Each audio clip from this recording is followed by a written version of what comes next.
Sa QA testing, ang pinakauna o ang pinaka-importante nga skill is understanding the requirements. Dili ta pwede mag-test kung wala ta kasabot sa kung unsay dapat mahitabo sa system.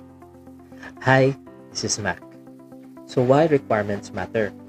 Kung dili klaro ang mga requirements, possible nga daghan gid na siya sayo. For example, sa login page, kung saan nato pag-test kung di ta sure kung dapat ba nga ma-lock out si user after 3 failed attempts. Mao nga importante gyud ang klaro nga documentation. Dapat naatay user stories, naatay acceptance criteria o wireframes para dili na magdoble-doble atong trabaho. Asking right questions is always the key. Dili ta pwede mag-assume, dapat kabalota mangutana. Kung kulang atong details, kulang atong mga questions, di ta kabalo kung success ba or failure ato ang testing. Another example sa project na specification nga the user can upload a profile picture pero wala i-specify kung unsa ang maximum file size, unsay file formats nga allowed i-upload or photograph ba ang image.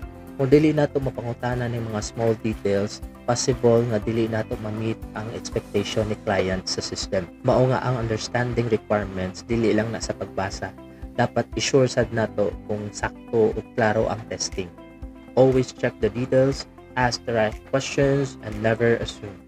If you have more questions in this video, please comment and follow for more.